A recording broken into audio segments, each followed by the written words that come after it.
Give me a little intro there, Gomer. There's no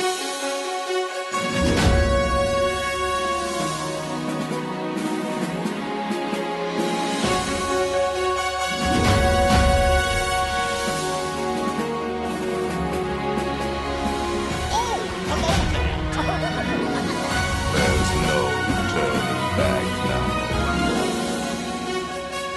Let's put on the show.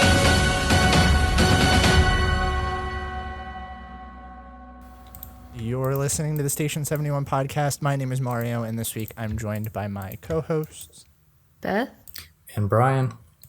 So we're going to do another trip report this week. Beth just got back from Disney as well, so we're going to hear about some of the stuff that she had going on, and I think I'm pretty excited. I'm getting kind of jealous of you guys. Everyone's coming back with trip reports. Here I am with nothing planned. Oh. So first thing we've got to talk about is the news, and we've got a couple things. So it looks like an Onward preview, character models, and more are coming to Disney's Hollywood studios. This really shouldn't be surprising because they always fill Walt Disney Presents with the previews.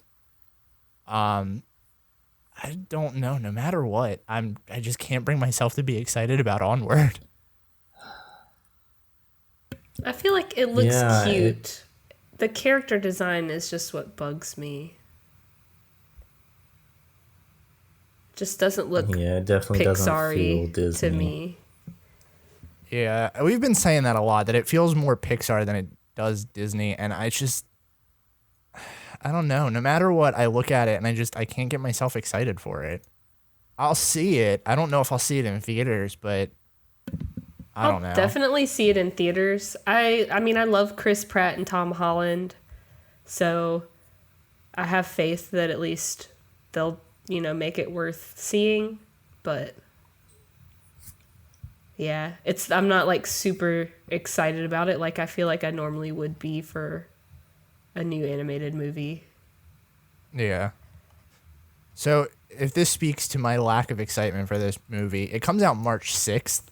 That's right around the corner. Wow, that really is. It really don't seem like they've done much promotion. Yeah. I don't know, maybe I've tuned out the promotion that they've done. I feel like all I've seen is trailers when I've gone to see other movies. Yeah, and they just rolled out the toys, and I saw a thing the other day that they had the costume characters all set up and ready to go. Oh, no. Yeah, well, there's also side news story here. I know Mike is leaving the Monsters, Inc. meet and greet, but just Mike, not Sully. So some people were thinking that maybe they're phasing out both of them, and then eventually they're going to put Onward in there, but they can't get rid of both right now. I don't know. I thought you were going to suggest they were about to do some really weird crossover. Oh, God. I mean, at this point in the Disney game, I would not really be surprised by something like that. Yeah, me either. So, next news topic that we've got coming up is that the Regal Eagle Smokehouse walk-up bar menu was revealed at Epcot. I figured this would be a good one to talk about because I think this is pretty good. This will add a nice drink around the world location. Mm-hmm. Yeah, several of these drinks look really good. I would totally drink most of them, probably. I think that I looked at this earlier and I looked at the specialty cocktails and I was like, all right, this is a sign that it's a decent enough addition, because I looked at those and I had a hard time deciding which one I would probably pick. Ooh, that Texas mule sounds good. I do love a good mule. I do. So next thing we've got on here is a construction update. Looks like the Walt Disney World Railroad closure is going to extend into 2021 due to the Tron Light Cycle construction. I guess we kind of figured that this was going to happen because we knew that the train wasn't going to open until Tron opened up. I don't know. I feel like this has been closed for forever at this point, really and that's kind of alarming. Feels like a decade. I can't believe it. I mean, I know it's difficult. Obviously, the construction's causing it, but I'm very surprised that Disney didn't come up with some way to kind of, I don't know. I want to even say, I guess they couldn't reroute it, but even if they had some kind of like makeshift tunnel that you went through, like through the construction so that you didn't see all this stuff, like, I don't know. I feel like there were ways around it, and something as special as the railroad should have been preserved this time. Yeah. Plus, I just feel like this coaster is also just taking forever to build, which, I mean, I guess is pretty standard of Disney these days, but I just feel like everybody keeps saying, like, oh, wow, look how much construction's been done on Tron Light Cycle, and then it's like, oh, wow, yeah, it looks great, but it's still not done.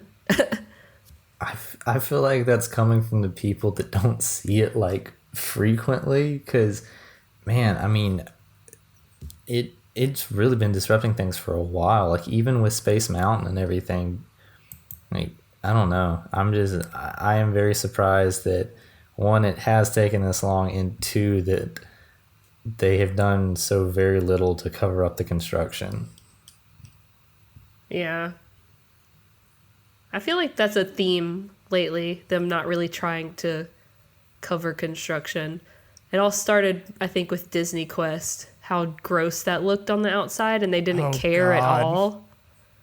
I forgot all about that. They're like, well, we let everybody see yeah. that, so. I will say, I thought they did it, or are still doing a decent job of the front entrance to Epcot right now. Yeah. But everything else, yeah, has been pretty downhill. I will also say that I am loving that pathway from the front of Epcot to the Seas Pavilion, and I really hope that they keep that open. Oh, yeah? Because, like, it was so, you had to go, like, all the way around to get to the Seas before, and now it's just, like, you're, like, right there. So I hope that once construction's all said and done, that still remains.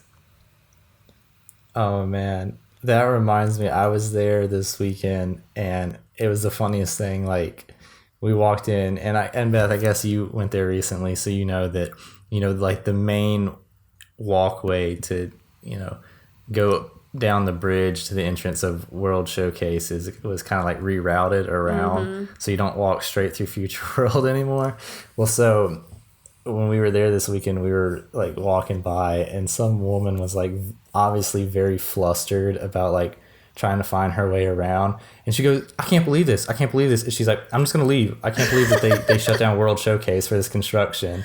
And it was like literally like walking out, and I was like, oh, come on now, they didn't shut down half the park for this. That's funny. The weird thing about that is like, for them to close that much of the central hub of Epcot, because no matter what, like, the middle of Future World is always going to be that central hub, even if they want World Showcase to be. It's just how it's laid out. I can see how that would lead to so much confusion and, like, chaos. But I've heard nothing but good things since they started, like, actual construction on it. It's hard for at least for me, and I feel like a lot of big Disney fans, to be really picky about it, because they know, like, how much is coming, and you can't have your cake and eat it too. You can't complain about, it taking up, or, them having to do all this construction and then also wanting the stuff that all that construction's bringing. And Epcot needs it really badly. So, yeah. Yeah, I do wish that there was a way for them to streamline the path to World Showcase, because I feel like it is a little convoluted. And Brian, I know before we started recording, you were talking about that you went and got your pass holder magnet this weekend. I felt like that was also very convoluted, like, to try. Oh, yeah. Like, they had, here's a sign, and you would walk, and here's another sign, and we keep walking, and here's another sign, and you're like, where is it?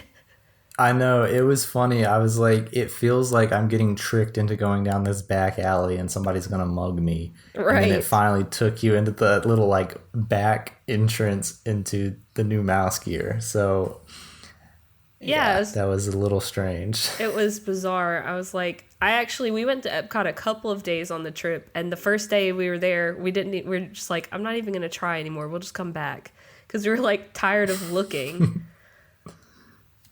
But Yeah, we literally like stumbled upon it by accident, and I was like, "Oh, well, hey, while we're over here, let's go ahead and grab our magnets." yeah. So are you guys ready to talk about this last news topic? Oh, yes. So we didn't really talk about this before, but we're going to do kind of an update and story all at the same time. Apparently, over the weekend, the My Disney Experience app had a glitch that replaced the newly introduced Millennium Falcon Smugglers Run Fast Passes with a Tier 2 Fast Pass option. So guests were reporting an email that let them know that their Smugglers Run Fast Pass was no longer available, and that Disney filled them in with a replacement, and they would get things like Alien Swirling Saucer or The Little Mermaid. People were not happy. So let's talk about that first before we talk about the fix. Oh my goodness, that is. I feel so bad for anybody that this happened to, but at the same time, that is undoubtedly hilarious. I don't understand how it glitched so bad. Like, to not only say, That's the hey, thing. yeah, Smuggler's Run isn't going to be open during your trip now. Sorry. Also, here's an attraction you probably weren't going to ride as your Fast Pass. I know, like, the fact that it wouldn't default to another Tier 1 Fast Pass instead of just throwing you some scrub Fast Pass. Like, you don't even need a Fast Pass for Voyage of the Little Mermaid. So here's the thing, because this has happened before, but I think the problem really comes from this tiered system. Because I've seen it happen with Magic Kingdom where, like, you know, Seven Doors Mine Train goes down or something along those lines, and then it kind of just scrambles to fill it in with something else that's available. But because of the way that Magic Kingdom's structured, everything's a Fast Pass. It's not like Tier 1, Tier 2. So it fills in the blanks and grabs whatever's open. The problem is the things that are open in Hollywood Studios are all the not great attractions or things you don't need a Fast Pass for. So by putting things in that tier system, like, you lock in all the good rides immediately. Not that, you know, if Magic Kingdom something happens, you're going to get a Peter Pan Fast Pass. Like, that's not going to happen. But at the same time, it looks better when everything's on the same playing field, and it's like, oh, okay, you know, my Seven Doors Mine Train got swapped to It's a Small World. I can kind of see how that happened because it's an open Fast Pass. Now it just feels like it's a lesser attraction because it's on a different tier. Oh, yeah. So Disney did the right thing. And apparently they added it so that it's instead of giving the second Fast Pass, they're adding anytime Fast Passes for attractions that should be good anytime during the day. Basically just giving guests a free Fast Pass for everything besides Rise of the Resistance, Slinky Dog, and Runaway Railway. I don't I think understand why that's not the default. It should have been, and I think, like I said, that's a symptom of Hollywood Studios, one, not having a lot of attractions, and two, having that weird tier system. Yeah. I can't wait for Hollywood Studios to have more than, like, 3 rides. So, I guess we should dive into our housekeeping that we have on here. We've kind of dropped the ball a little bit with our watch club here, mostly because it's been busy. It's been very busy with everyone going on trips and us trying to figure out how this works. We've decided we're going to watch Smart House for our next movie. Anybody that wants to join in on the fun and watch Smart House with us, you have till the 28th to watch it, and then you can join our Discord and we'll have a conversation about it. I think it was fun the last time. There were some kinks, but how it's going to work is we'll discuss the movie, we'll go through it kind of play by play, and then we'll give everyone an open floor. So if you want to have the chance to talk about Smart House, bring some notes and then come chat with us. You'll also get kind of an inside peek of what our episodes are like before Mario fixes everything. So there's that too. Hey, I don't think they go that bad. You guys make it fairly easy on me. So yeah, I'm going to turn it over to Beth then to talk about her recent trip to Disney. All right. So I'm going to preface this all by saying that if you listen to the podcast regularly, I hope that my voice doesn't always sound like this. Once again, I have come back with the Disney flu, as they like to call it. I don't know why this keeps happening to me, but like the last 4 trips I've come back and gotten sick like a day or 2 after.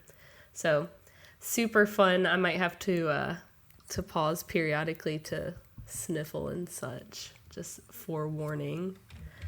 But this was kind of, it was a planned trip, but it was also kind of, I don't know, cobbled together like in the same regard, because we had originally planned to go for a Monday through Thursday, and we had booked All-Star Movies for those days, and we were planning on getting there like Monday morning and then, you know, leaving Thursday leisurely whenever we wanted to.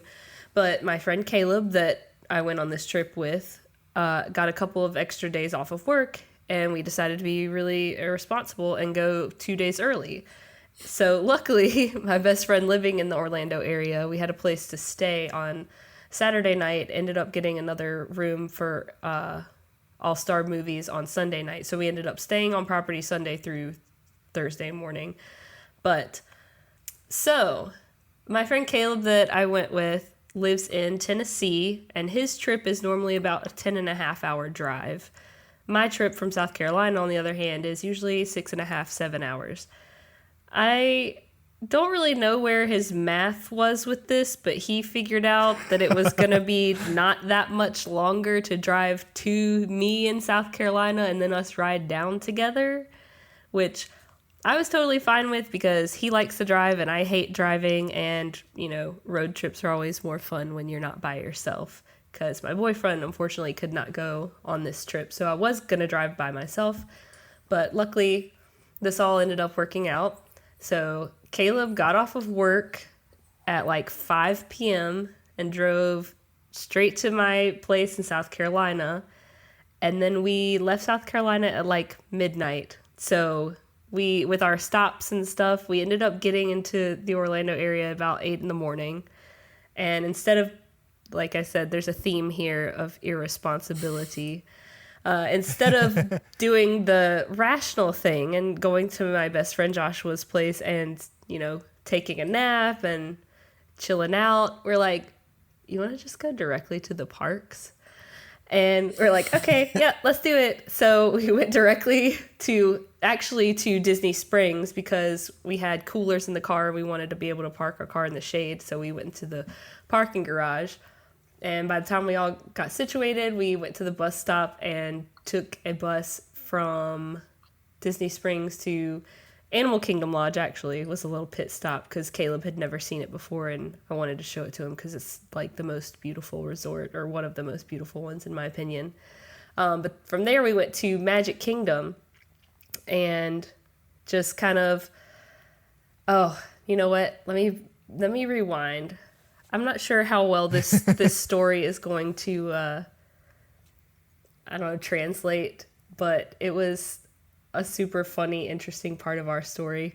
While we were at Animal Kingdom Lodge waiting on the bus to get on Magic Kingdom, there was a popcorn bucket underneath one of the benches that had been abandoned.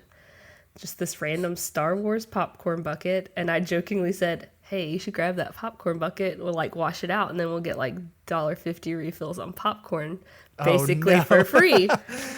So Kale's like, okay. So he took it, and I don't know, one thing led to another, and we're just literally, he's carrying around this popcorn bucket literally all day long. We didn't end up actually using it. It just became like our mascot for the day. We're running on no sleep after like 30 hours at this point, so neither of us are thinking very clearly. And all of our PhotoPass photos from Magic Kingdom have this stupid popcorn bucket in them because Caleb refused to let it go. Wait, which awesome. popcorn bucket was it? That's the big question. It was literally just one of those plain popcorn buckets that had like the Star Wars design on it. I'll send a picture in the chat. I thought it was gonna be like the Millennium Falcon one or the Mouse Droid one. I was gonna say, Oh, like, no, that would be really cool. right, like that would have been obviously, oh, this is an abandoned popcorn bucket that I actually want to take. But no, it was just a generic round popcorn bucket. So I'm sending this picture. Also, while we were standing on the sidewalk waiting for Move It, Shake It, Mouse Can Dance It to start, because that parade has really grown on me and I'm kind of obsessed with the song now. As stupid as the name of the parade is, I really enjoy it.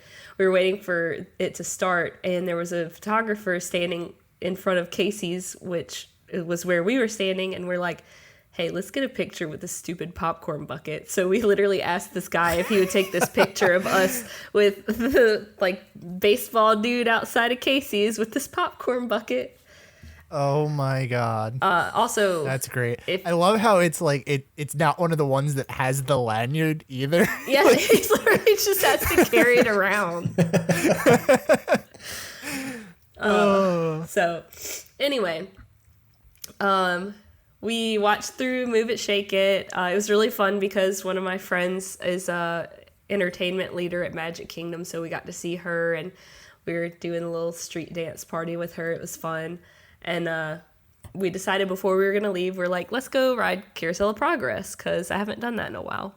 So we're waiting to get on Carousel of Progress, and this is the first park that we've been to, just to reiterate. Caleb turns to me and he says, did we go to Hollywood Studios already, or did we just talk about it? Because we were both so delirious, he couldn't remember. Jeez. You know, it probably didn't help that he had that Hollywood Studios popcorn bucket. Exactly. So that was really funny, and we got on Carousel of Progress, and I had to like elbow nudge him occasionally because he kept falling asleep like straight up in the middle of Carousel of Progress. So anyway, after that we went to Hollywood Studios, and we're just like, I don't know, doing our weird thing. We had no plan, no like rhyme or reason to what we were doing. And Caleb had this great idea that he was gonna say, and I don't know if you want to cut this part or not, because this is technically like not kosher probably. Oh no. But Caleb thought he'd have this great idea where he went up to a popcorn booth and said, hey, so I got this popcorn bucket for my friend, but I got the wrong one. She wants the alien one from Toy Story. Can I just pay the difference and give this one back? And they totally let him do it. What? Oh my god. That is the craziest loophole I've ever heard of. Right? Oh. So he ended up essentially just paying like, I don't know, $10-15 for the $25 popcorn bucket because it was, more expensive, nicer popcorn bucket. And he actually got a refill of popcorn, so he got free popcorn in it too. Like when they gave him the popcorn bucket, he paid the difference and they filled it with popcorn. We're like, okay, cool, this is great. We also got a picture. It's crazy. I'm gonna send. Because originally our idea was we're going to get a picture in each of the parks that we go to with this stupid popcorn bucket. So this is the second park when we went to Hollywood Studios before he traded it out for the alien popcorn bucket.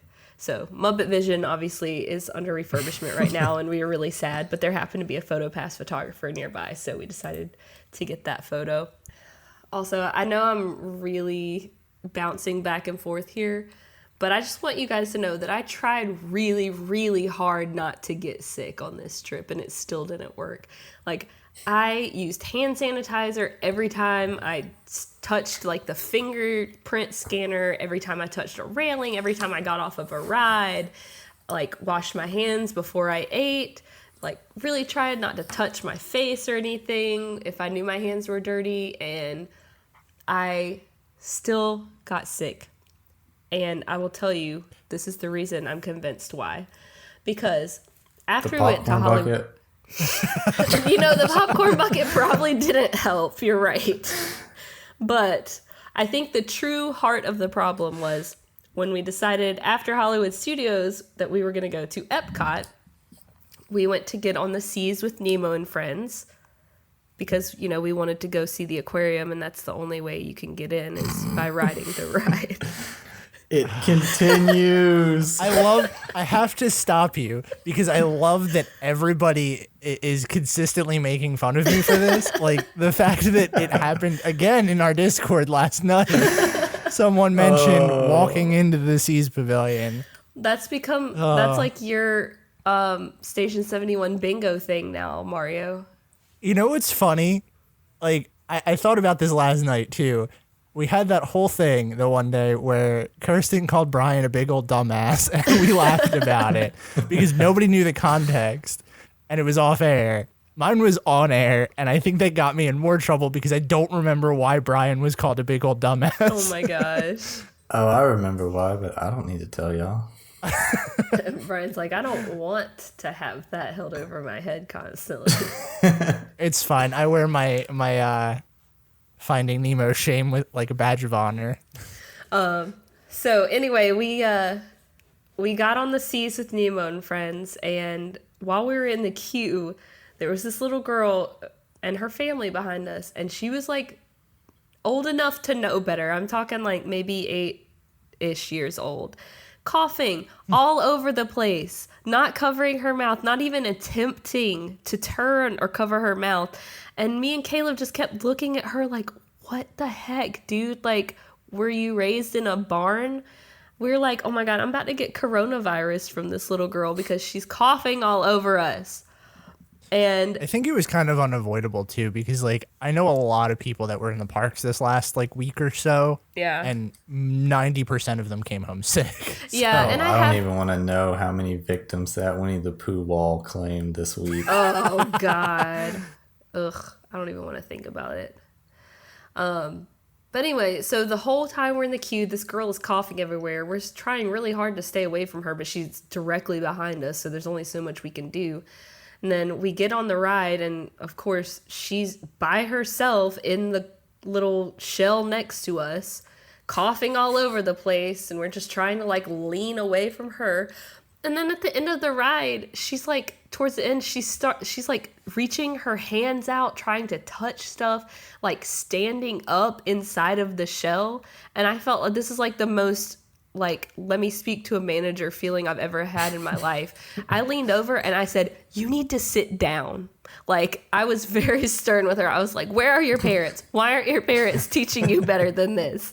And she did. She sat down. I felt like such a mom and I hated it, but I was like already really upset with this little girl. So I'm convinced that she's the reason that I'm as sick as I am. But There you go. anyway, she's the villain, so I'm going to put it on her.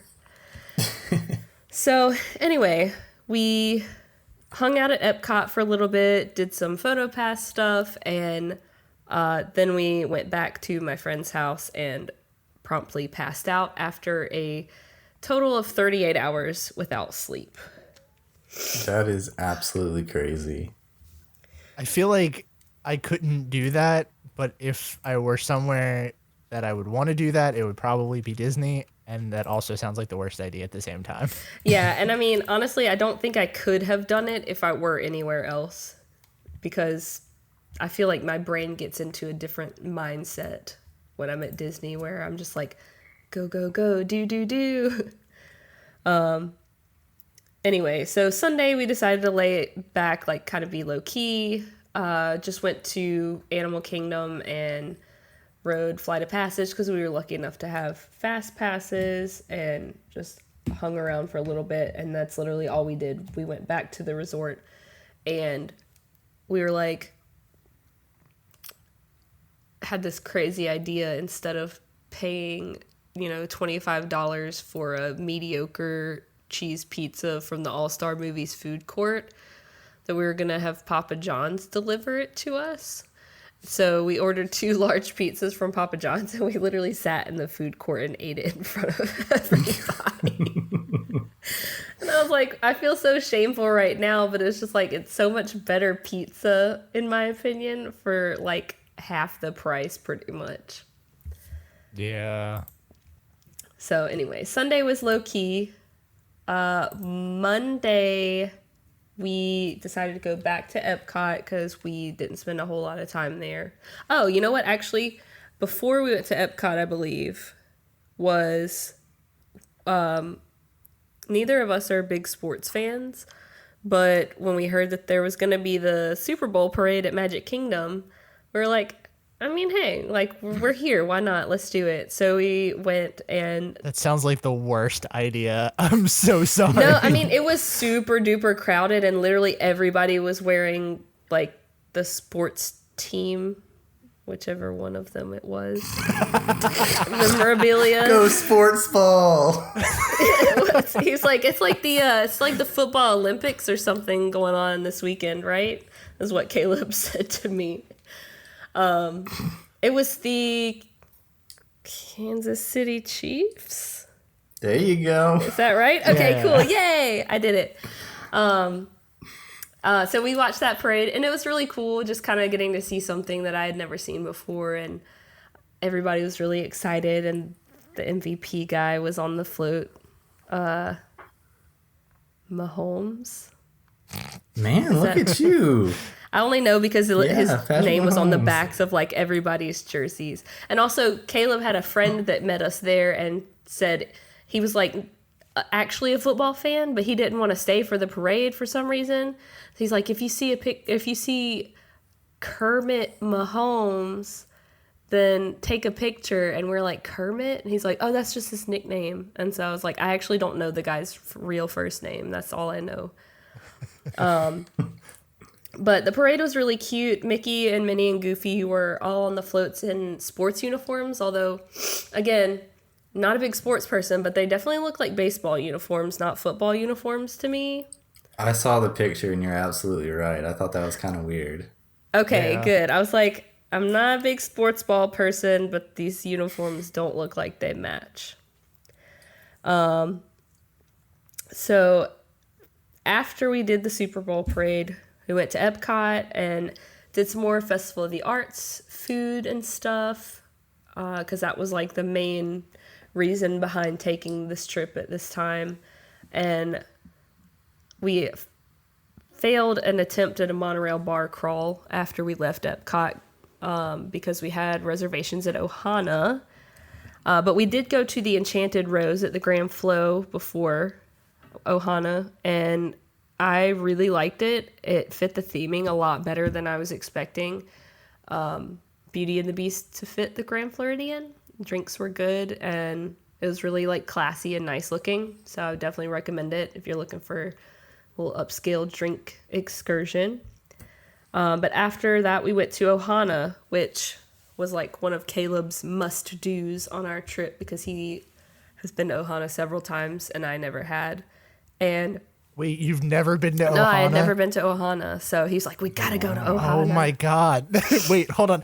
Brian and I are having a moment here. Well, You've okay, never been to Ohana? I can see it not being worth it for you though, Beth. Oh, yeah, that's true, I guess. Yeah, it was never a priority of mine because, I mean, I've been to Brazilian steakhouses before where they, you know, do the similar thing where they walk around with big skewers of meat. And, like, the Brazilian steakhouses I've been to have, like, a great buffet bar with, like, a lot of things that I could eat on it. But also the times that I've been to Brazilian steakhouses, I have not been the one paying, so that made it a lot easier for me to not have to deal with the cost. I think the other thing that kind of like would make it a little bit easier for me to swallow that is the fact that pretty much everything else that you could eat at Ohana is going to be in a couple other places in the Poly. Yeah. But that being said, I did really enjoy it. I really liked the little guy that walked around playing the ukulele. He stopped at our table and played for a while because I think he could see that I was like really geeking out and enjoying it and smiling really big. He was playing Hawaiian roller coaster ride, so I really enjoyed that a lot. But I told them right, like when the waiter first came up and asked us what we wanted to drink, which I got a lapu lapu, by the way. I was like, hey, I'm a vegetarian, and I have heard that you guys have a modified menu. And he's like, oh, yeah, I'll put that order in for you right now. And so he brought me my own, like, little appetizer, which I obviously was, like, a huge appetizer I wasn't going to eat by myself. So Caleb got to benefit from the eating with a vegetarian thing because he was getting to eat stuff that most tables weren't getting. It was, like, a really good hummus. Like, it definitely tasted like it was made in-house with these, like, wonton chips kind of things. It was really, really good. And then he brought me my own skillet, which had the noodles that I think comes on the regular skillet and the veggies, but then it also had 3 different kinds of vegetarian meats on it, which was really cool. It had a vegetarian chicken, sausage, and a jackfruit pulled pork. And all of it was really delicious and very filling. Like, I ate, I think, one... It was not as big as the other, like, it wasn't big as the standard skillet that you get. It was like, I don't know, maybe half the size of that. So I feel like I ate maybe a whole skillet, maybe a little less than that. I did get some more of the sausage, though, because it was, like, really, really good. I was really impressed by that. And then, of course, the bread pudding was delicious. And I know that that's, like, a Disney staple that I had never had before. So it was on my bucket list, and I'm glad I did it. I don't know if I would do it again just because of the price point, because I'm not, like, a super big eater. I like to kind of pick, like, that's why I like the Epcot Festival so much, because you can kind of go and get a bunch of little things instead of sitting down and eating one big thing. So I would definitely recommend it if you are a big eater, because it's a lot of food. It's also probably one of the best values for the dining plan, too, because it's only 1 table service credit. That's true. And that's a lot of food. We looked into the dining plan because you can actually get it as an add-on if you get a room only, like as an annual pass holder. But we ultimately decided that it wasn't worth it for us because we wanted to, I don't know, have more say over when and where we ate instead of having it feeling like we had to eat at certain places. And I don't know, I didn't like the idea of feeling like I had to eat a bunch of food, which again, like I said, I'm not a big eater, and the big complaint that I hear about the dining plan is that it's a lot of food. Oh yeah. So anyway, but yeah, the food itself was very good. I was really excited how accommodating they were to me being a vegetarian, and that they brought me literally my own little plate, and they were like, yeah, if you want anything else, like anything specific, more of it, just let us know. If you want a whole nother skillet, let us know, kind of thing. So that was really cool. And then we went to bed pretty early because Tuesday was our Rise of the Resistance rope drop. So we had to wake up super early, at least super early for me, being like 6 a.m., because I'm not a rope dropper. But I did it. We woke up super early and got to Hollywood Studios at about 7:30 for an 8 o'clock park opening at like 7:59 and 55 seconds. We clicked on the app, got it all loaded up. Caleb's phone was faster than mine, so he got it first, and we got into group 30. And our group ended up getting called at like 10:30-ish, so it ran really smoothly. I know that's not been this experience for everybody, but we were really, I guess, lucky enough to have the ride run pretty consistently throughout the day. But I will say that it did go down at one point. Like when we walked up, even though we got called at like 10:30, we didn't go until like 11-ish. And they're like, hey, sorry, the ride's down right now. Has your group already been called? And we were like, yeah. And they're like, okay, well, since your group's already been called, you don't have to abide by the 2-hour window. You can come back literally any time today and ride it when it's running, and we'll honor that. Oh, wow. And I was like, okay, well, that's pretty cool. But we were like, let's just stick around for a little bit and see what happens. So we hung around Galaxy's Edge for about 15 minutes or so, went and got like a blue milk, and literally 15 or 20 minutes later, we went back and it was running again. So it was not even down for very long. I won't give any spoilers, but holy crap, that attraction is the most insane thing I feel like I've ever experienced on Disney property. Like, me not even being a huge Star Wars fan, although you guys will be proud of me, the weeks leading up to my trip, I watched all of the prequels. I watched Rogue One and Solo and all of the original ones. So now I have officially seen all of the Star Wars movies. So it did mean a little bit more to me, I guess, being in Galaxy's Edge after having seen all of them. The original trilogy is 10,000 times better than the prequels or the new ones, in my opinion. So I completely understand where everybody's coming from when they say stuff like that now. But I will say I really liked Solo and Rogue One, which I feel like is not a popular opinion. I like Rogue One a lot. I was not a huge fan of Solo. I agree with that. I like Rogue One really a good bit, but Solo I think got a lot more hate than it definitely deserved. I think everybody was just so fatigued with Star Wars movies at that point that they were just like, oh God, another Star Wars movie. But me watching it, I have to watch the Clone Wars. Yes, that is actually, that's on my list. So now that I am actually kind of a Star Wars fan rather than not giving two craps about Star Wars like I used to, I'm actually more interested in watching the other things now. So I know we've gone a little bit off here, but to solidify the fact that you need to watch the Clone Wars, how did you feel about the prequel movies? Oh my God. Specifically 2 and 3. Okay, I will say that 1 and 2 were completely unbearably bad. Like, horrible. It was hard to get through them. The third one, I don't think it was good, but I think it was so much better than 1 and 2 in comparison that my brain was tricked into thinking that it wasn't a terrible movie. But I think if I went back and watched it now, that I would probably think it was also pretty bad. But I definitely think it's the best of the prequels, the third one. Okay. So here's what I'm going to say, and it's going to solidify the need for you to watch the Clone Wars. The Clone Wars was written by people that did not like the prequels and wanted to change a lot of things.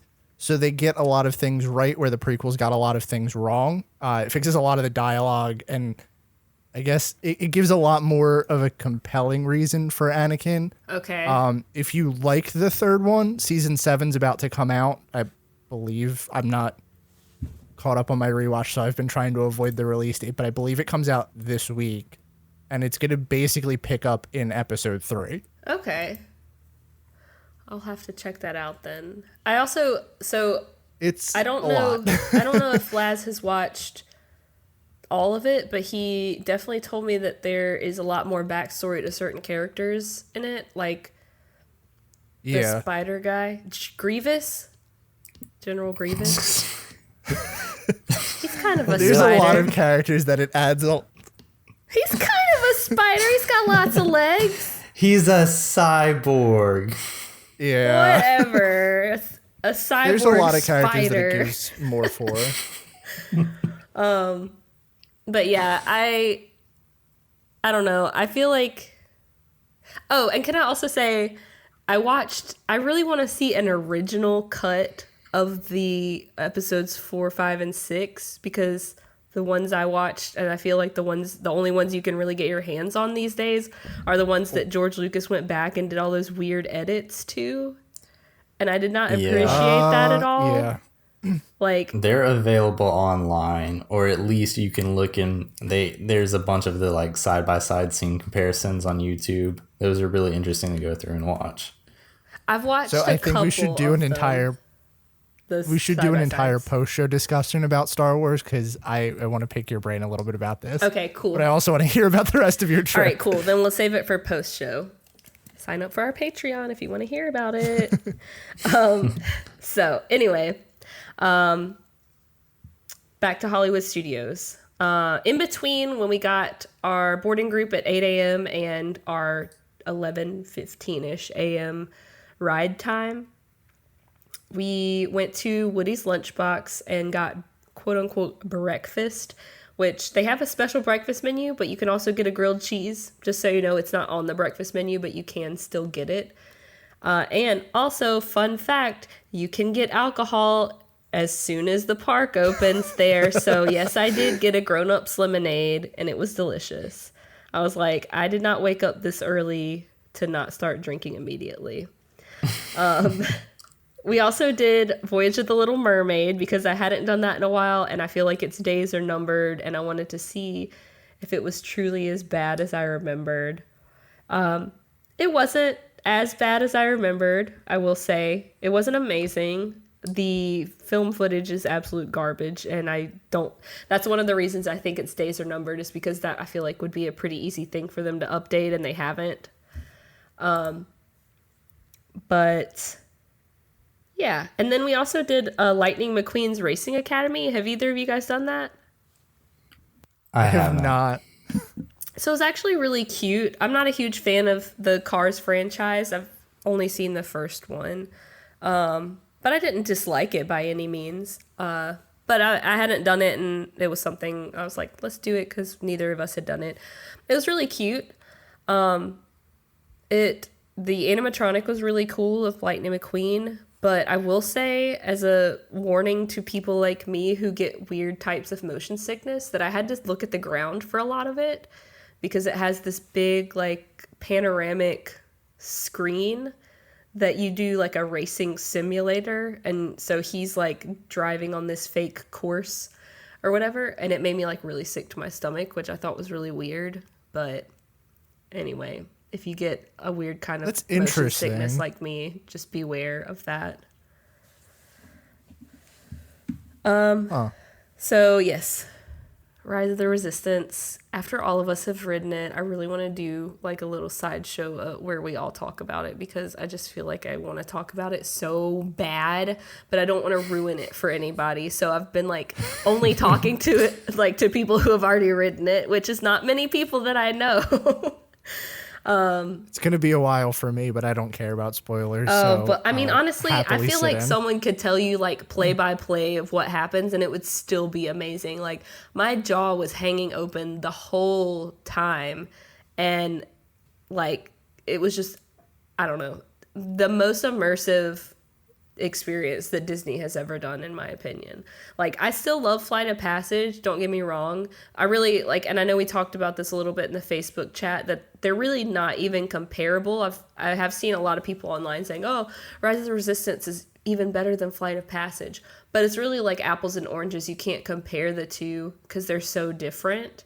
Because, you know, Flight of Passage is a screen, which is really cool, immersive screen, and you know you're feeling the banshee breathing and stuff, and the smells. But Rise of the Resistance, you're like actually moving through a physical space, so it's completely different, you know, sensation. But I will say that I do think Rise of the Resistance is more immersive than Flight of Passage. I won't say that it's better. I do feel a stronger emotional, I think, connection to Flight of Passage, but I cannot wait to ride Rise of the Resistance again. Like, I wasn't planning on going back to the parks until Food and Wine, but now I'm like figuring out how I can fit a trip in between just so I can ride it again, like before that, because I'm just like dying to ride it again. But anyway, so after Rise of the Resistance, we went to Oga's Cantina, which is always a pleasure. Had some drinks there, very expensive bar tab, but still worth it in my opinion. It's an experience that you must do at least once or twice. So then I'm trying to remember what we did on the other days.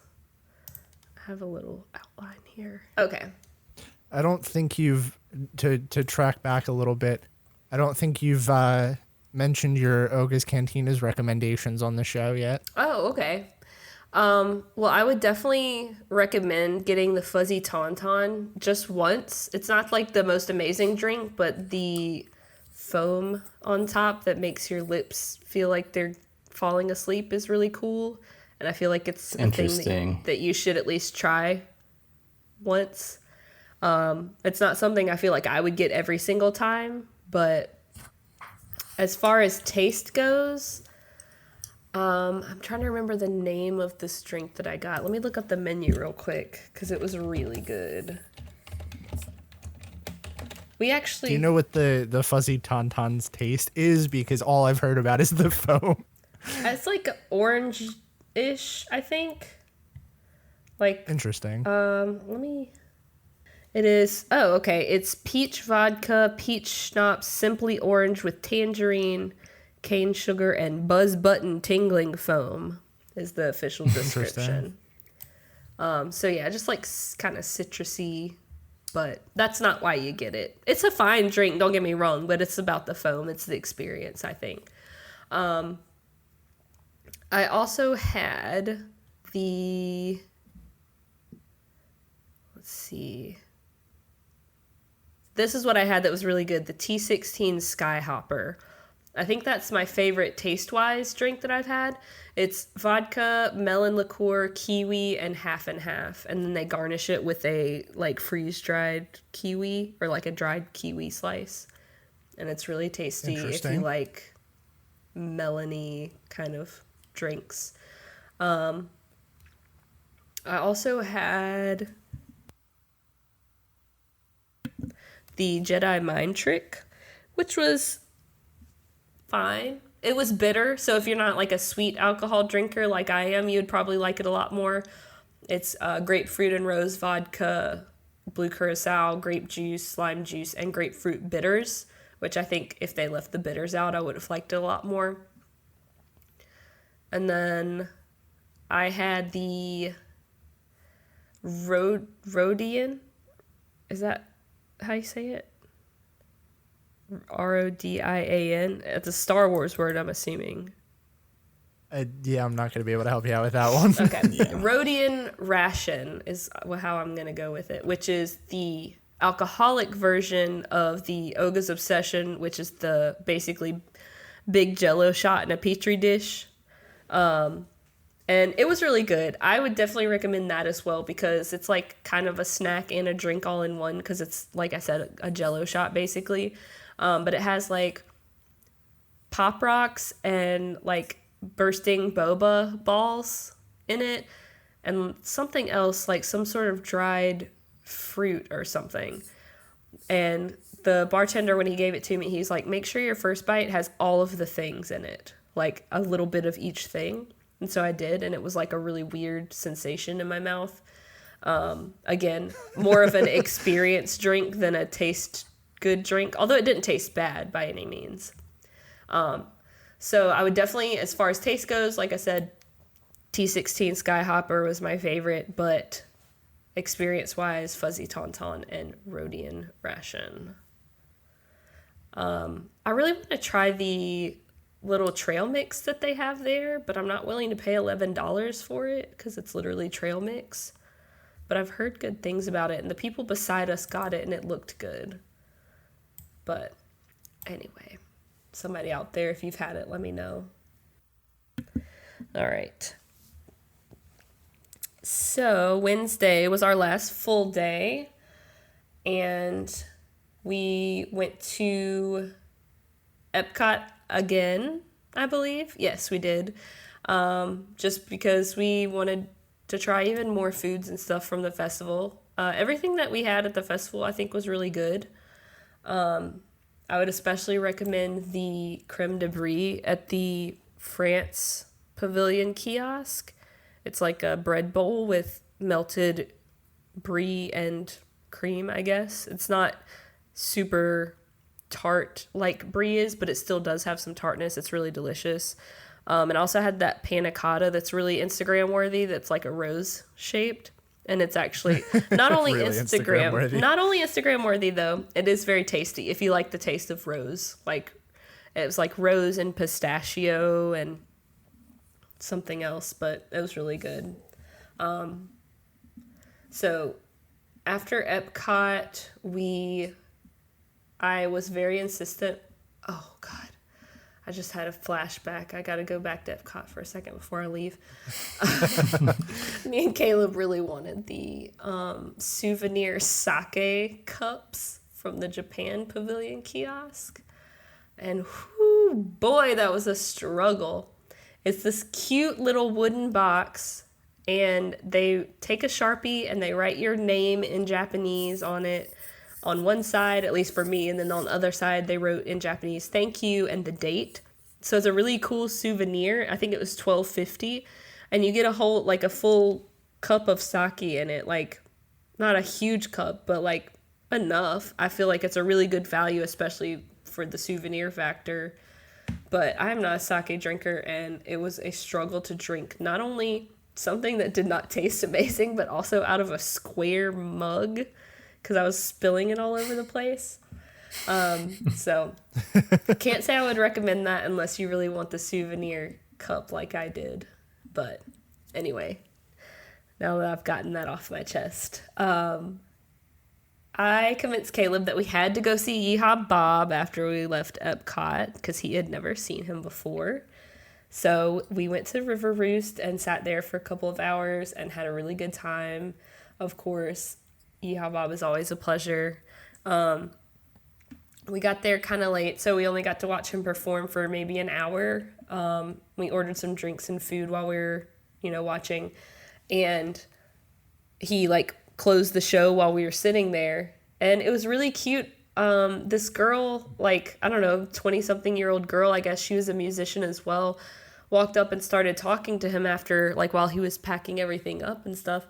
And she stood up there and talked to him for a while, and then they sat down at the piano and started playing together, like a duet that's awesome. piano thing. That's awesome. And it was really cute, and they were just, kind of going back and forth. But that was really neat. So I was glad that we happened to be there for closing because we got to see that, and it was really fun. I actually took a video. I'll have to upload it and let you guys see. But after that, we decided that we were going to go do was this the same day? I'm so confused now because I feel like this was such a long day, but it wasn't that long. I guess it was. So I guess that was the day. It had to have been the day that we went back to Disney Springs after the River Roost. And my best friend works at Disney Springs, so right now he could get in himself and 3 guests for free to the NBA experience. And I said, why not? And it was actually really fun. I did not expect it at all. I was literally like, I'm just doing this as research for the podcast. I don't care about basketball. I don't care about sports. This is dumb. But we actually had a really good time. There's a bunch of different activities in there. There's kind of arcade style cabinets where you shoot the basketballs and you try to get a certain number or however many you can in 45 seconds. And there's different difficulties, one of which moves from side to side, so it's extra difficult. There's a slingshot game where you take these soft balls that are basketball size and you put it in a slingshot and you pull it back and try to get it into goals that are, kind of far away against the wall, and you have a certain amount of time to get as many as you can. There's photo pass opportunities where you pose with these replicas of NBA, I guess, trophies. I'm gonna send some pictures I know I sent one really good picture in the Facebook chat already, but let's send this one. There's an MVP trophy, which is the one I just sent, I think. And then there's some other trophy that's basketball related. But Some other trophies that's basketball related. there's also like a wax figure of, I guess, what would you call him? The commissioner of the draft? I don't. Do you guys basketball at all? I'm not big on basketball. Basketball's not my sport. Okay, well, anyway, I guess it's the guy that like is in charge of the draft. There's like a wax figure of him, and you can like fake shake his hand and get your picture taken, so you can pretend you were getting drafted or whatever. I will say my favorite part though was there's all these little like courts set up to where you can lower and raise the hoop and pretend you're like slam dunking, which was the pictures that I sent you guys. Obviously, Those were so good. me being like the awesome athlete that I am, I'm definitely gonna have to share that picture with the when we upload this episode to the website, because I feel like it's a pretty good one. Trying to find another one. I think I sent you guys one that like had me actually trying to make it into the hoop. But that was really fun. And there was a full court thing where you shot from different parts of the court, and you had this fake CG audience on the walls like cheering you on. And that was cool. There was like dribbling stations, like little mini courts, and you stand in front of this TV and like dribble back and forth and like do the different types of dribbles. And it had like an NBA guy coaching you on the TV screen, and it had cameras that would judge your accuracy. So anyway, all of this to say that if you're really into basketball, this is probably a must-do for you, because it was actually really fun for somebody who doesn't care at all about sports or basketball. So if you do, it would be highly recommended by me anyway. I don't know if I would have actually paid money to do it, which I did find out that annual pass holders get 40% off. So Oh, wow. considering Ooh. it's like $34 for ages 10 and up, and $29 for ages 3 through 9. As a pass holder, it'd be $17 to $20 depending on That's your an age. insane discount. Yeah, right. That- I'm guessing it's probably not doing super awesome if they're willing to offer that much of a discount. What was it? What were the crowds like inside? Was it? Oh, it was totally Pretty dead. light? Yeah. Oh, okay. But then again, it was like, I don't know, 10 o'clock at night or something, 9 o'clock. But, which is why I'm like getting real confused about the time frame of this, because I feel like Yeehaw Bob played until like midnight.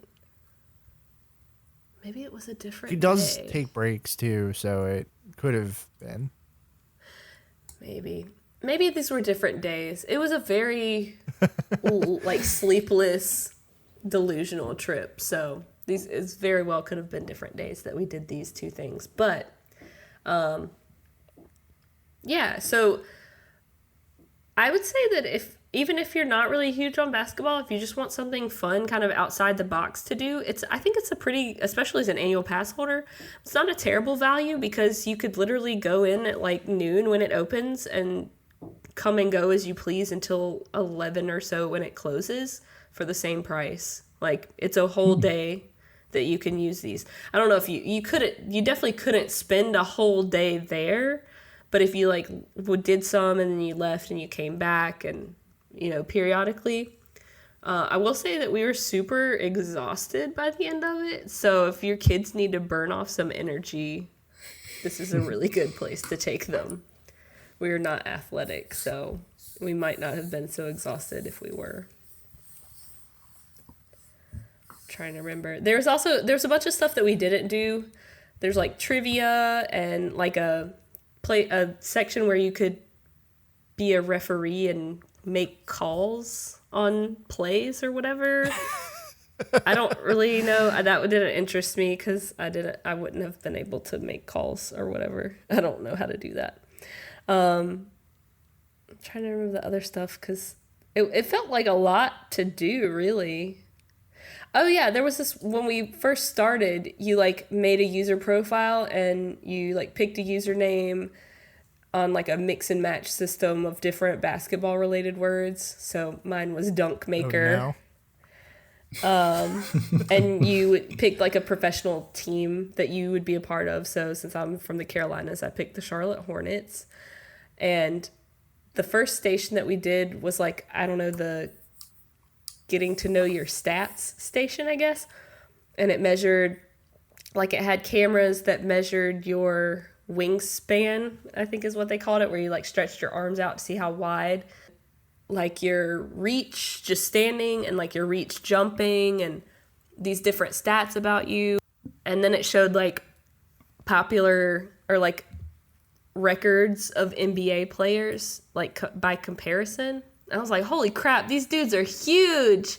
They had like huge arm reach and jump, and then you shot a couple baskets and it showed you like your curvature and your accuracy, and it was kind of cool because they also put that in your photo pass, like on your My Disney experience, which I forgot to mention. All of this is very heavily Magic Band based. Like you had to touch your Magic Band, or I guess your entry card if you don't have a Magic Band, to like every station that you went to. And then all of the pictures, even if you're not a pass holder, are included. So that's also kind of a nice value. So anyway, after that, I think we just went back and passed out and had... I wouldn't be surprised if that's how it went with how you're describing these days. So then Thursday was our departure day, unfortunately. Always a sad day. Got up and went to Epcot again for a little bit because that's like, me and Caleb both love Epcot so much. And we did the little mural, the paint by numbers mural, which was really cool. I love that. That's one of my favorite things about Festival of the Arts. And we kept getting there after it closed the rest of the days. So I was like determined to get there so we could do it. And had a few more things, and then we went to Wawa, and then we headed home. Sadly. Gotta hit up the Wawa. I did. I love me some Wawa. I wish we had Wawa. I wonder if it would still be as special if we did, though. It's not. All right. Well, maybe it's good that we don't then. I mean, like, don't get me wrong. I still enjoy Wawa, but, like, there's two of them within, like, 5 minutes of my house. Wow. And I can tell you, I really only stop there for gas. Oh, my gosh. And you don't even pump it. Yeah. I just really like the idea of going to get, like, a hoagie in the middle of the night. Yeah, that wears off real quick. Yeah. I don't know. I will I'm very much say, if a you're night having to owl. Yeah. And if you're having to get gas station food, it's probably the top tier gas station food you can get. Yeah, because it's like... I will say, this is so far off Disney, but I will say there's this new chain that's popping up around here called Royal Farms. And I don't know if you guys have that way, but it's like Wawa, but with fried chicken. I've never heard of this. While that sounds really, really weird, it's actually really good. We have this gas station chain in, I know it's in North and South Carolina. I'm not sure how far it spreads, but it's called Spinks. Are you? I've never heard of that. No? Never heard of that Brian? either.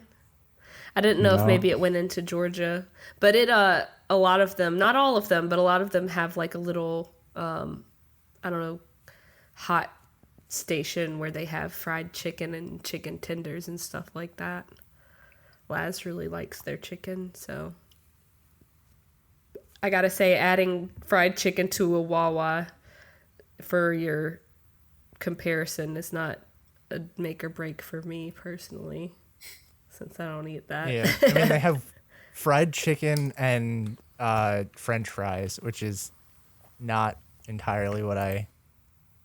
Oh, I guess it is a local thing. I didn't realize they only had a couple stores. It looks like a Wawa on the outside. It really does. Sounds like they're But trying anyway, to be a back to- poser. Maybe. Wawa is Bay.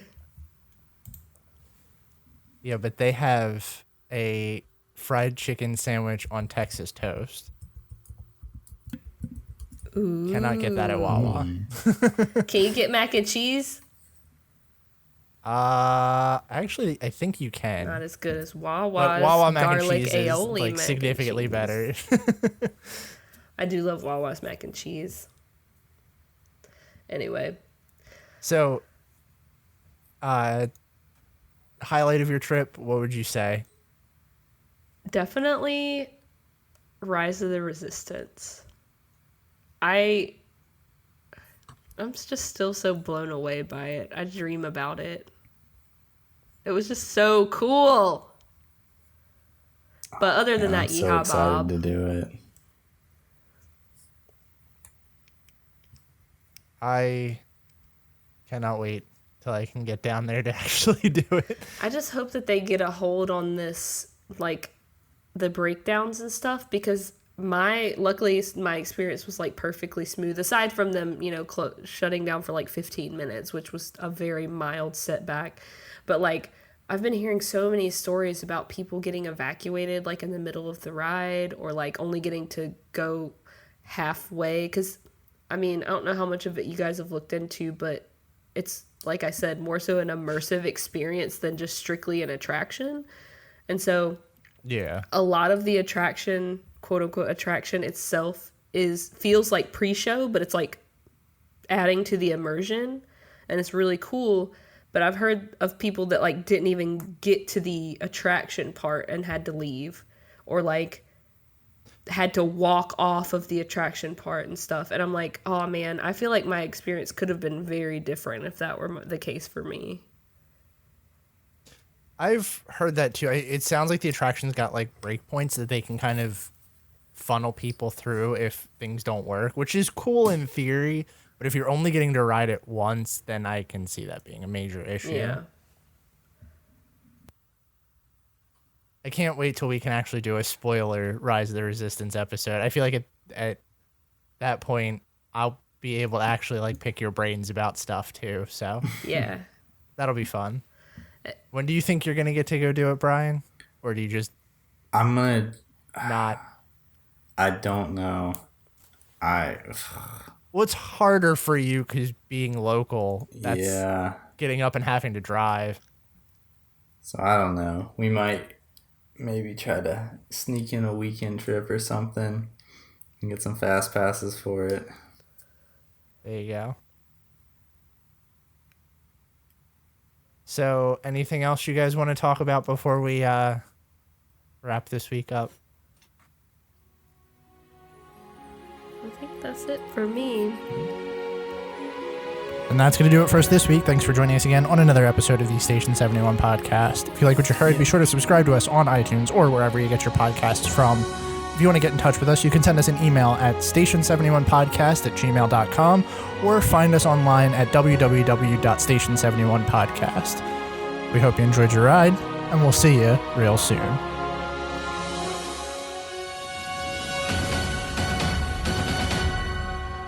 Please stand clear of the doors. Por favor, manténganse alejado de las puertas.